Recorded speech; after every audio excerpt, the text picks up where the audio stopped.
Dobrodošli na moj kanal Weight Loss Inner Glow. Ja sam Marija Bandin, medicinska sestra koja je smršala 35 kg, promenila svoj život, ali i promenila mnogo toga u svojoj ishrani i u svojoj realnosti. Za sve vas koji me prate, znate da na ovom kanalu neće biti brojanje kalorija, neće biti nekih strogih režima ishrane, već da ćemo na neki sasvim drugačiji način naći metod kako da smršamo, da budemo sretni i zadovoljni, da ne budemo gladni i da ne budemo besni. Zato što obično ljudi kad su gladni onda su jako besni i to nije dobro. Ako ste bolesni ili ste samo gojazni i to je neka vrsta bolesti, onda naravno da tražite način na koji da smršate, na koji da se izlečite od svojih bolesti, ali današnja medicina ima hiljade dijagnoza. Dok je drevna neka mudrost i medicina podrazumevala samo jednu bolest, a to je odvojenost od prirode i od svoje okoline. Dugo sam se pitala zbog čega ne jedem previše, imam dobar režim ishrane i dalje ne mršavim. Pitala sam se gde grešim, na koji način ja da nađem neki režim ishrane gde ja neću biti gladna, a gde ću moći da smršam kako treba i kako ne bi dolazila u situaciju da imam hroničnu terapiju i gomilu nekih bolesti ili dijagnoza. I onda sam saznala da u stvari moram da dođem u sklad sa svojom okolinom. Naša planeta je ugrožena i svi mi to znamo i guramo taj problem pod tepih.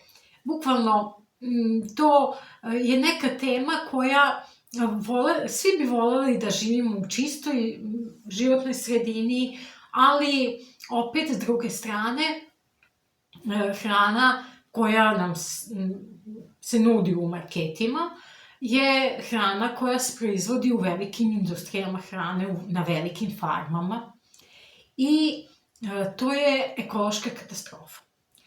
A i hrana koja se uzgaja na velikim plantažama se tretira otrovima koji sprečavaju insekte i razne bolesti da napadaju useve, a ta takva zatrovana hrana onda, ti usevi koji su sačuvani od insekata, od bolesti, dolazi na našu trpezu i mi sve te otrove jedemo svakodnevno. U meni susednoj Hrvatskoj trenutno je aktuelna kriza pilićarske ekobombe. O čemu se tu radi? Velika mega industrija proizvodnje pilića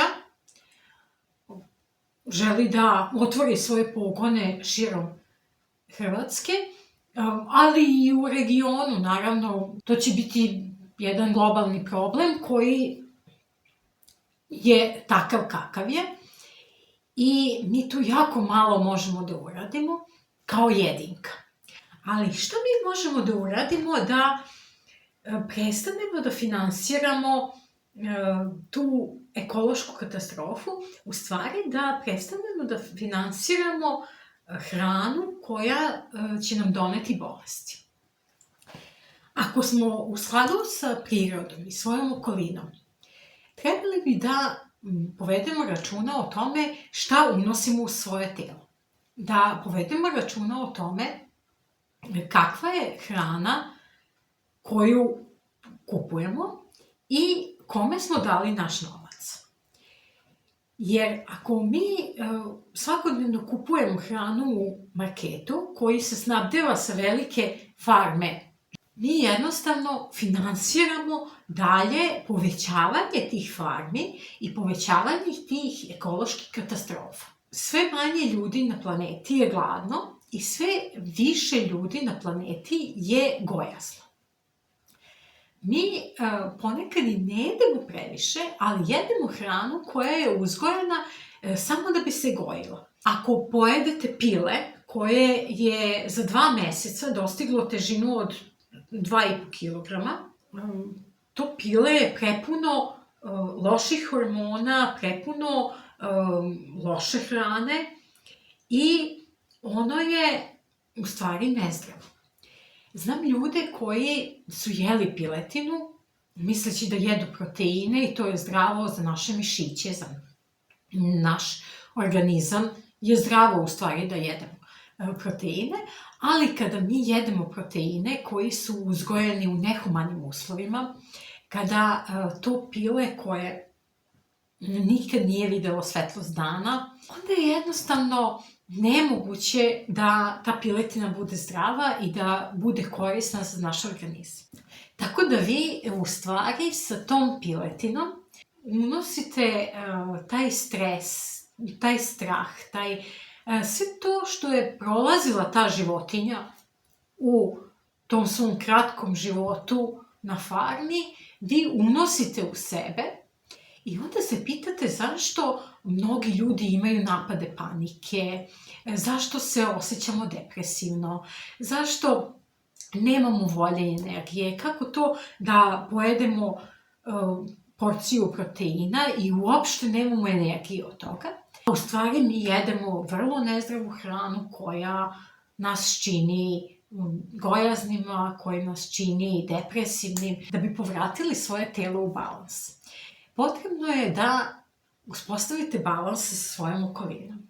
Da uspostavite taj neki sveti odnos sa svojom okolinom, sa hranom koju jedete, da prije svakog obroka zahvalite za žrtvu te životinje ako jedete meso ili da zahvalite zemlji, planeti koja vam je dala to voće ili povrće koje jedete i automatski ćete unositi drugačije informacije u svoj organizam kada pojedete tu hranu.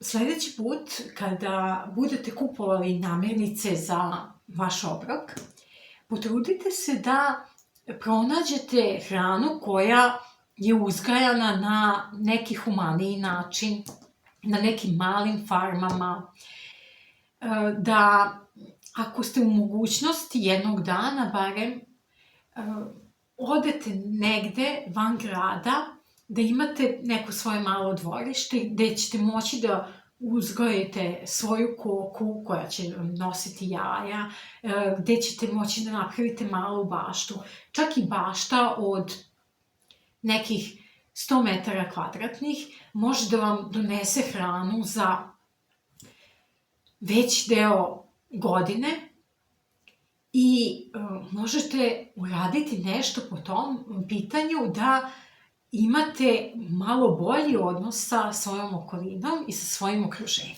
Takođe, jako je važno da jedete ono što je u sezoni. Nemojte se truditi da jedete jagode kad im nije vreme, lubenicu usred zime. To dovodi do nesklada u informacijama koje prima vaše telo. Zato što, bez obzira što vi mislite da vaše telo ne zna koje je godišnje doba i šta se dešava, živimo u nekim klimatizovanim uslovima, zimi nam je u kući toplo, leti nam je hladno i uvek smo u nekoj idealnoj temperaturi i naše telo je već dovoljno zbunjeno sa tim, a kada počnemo da unosimo neko voće, letnje voće, zimi, onda dovodimo telo u još veći nesklad. Tako da živite u skladu sa prirodom znači da jedete ono što je u sezoni. Bilo bi dobro da ne jedete namirnice koje se ne uzgajaju na podneblju gde živite. Ako vi nemate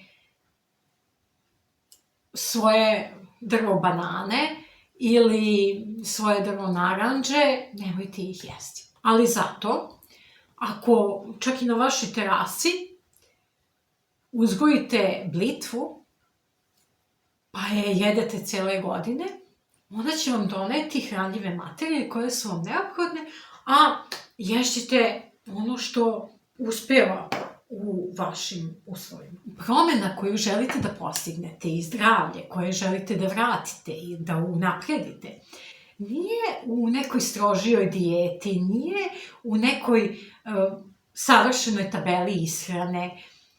To je vaš povratak kući. Naša kuća je naša priroda, naše stanište, tu gde smo nastali, tu gde živimo. I tek onda kada se vratimo svojoj postojbini, svom iskonskom biću, onda ćemo napraviti taj sklad sa svojim okruženjem i na taj način će se desiti promena. Ovih 35 kilograma koje sam ja smršala su bili rezultat mog usklađivanja s prirodom. Ja sam se pre nekoliko godina odselila na selo i vrlo nevešto počela da pravim svoju baštu, počela da uzgajam svoje životinje i videla sam da neke stvari ne funkcionišu, da nije to baš onako kako se priča, da sam vrlo često kupovala hranu koja je bila neproverenog kvaliteta, koja je bila u stvari finansiranje još veće ekološke katastrofe na ovoj planeti. Moje mršavljenje je počelo onog trenutka kada sam shvatila da sam deo ove prirode, da sam deo ovog ekosistema i da nije humano da ugrožavam ostale biljne i životinjske vrste svojim prisustvom. I kada sam došla u taj sklad, onda sam počela drugačije da razmišljam, moji kilogrami su krenuli dole, a ja sam se osjećala mnogo bolje. Imala sam mnogo više energije i sasvim drugačije sam počela da funkcionišem. Ako vam je ovaj video bio koristan i ako želite još korisnih informacija koje ću vam deliti na ovom kanalu, zapratite kanal. Video podelite s nekim ko se bori za svoje zdravlje, ko se bori sa viškom kilograma, koji bez obzira na dijetu, bez obzira na sve ostalo ne spadaju. Možda na ovom kanalu nađe svoje rešenje kako da smrša bez muke. I mi se vidimo u nekom novom videu koji može da vam promeni život.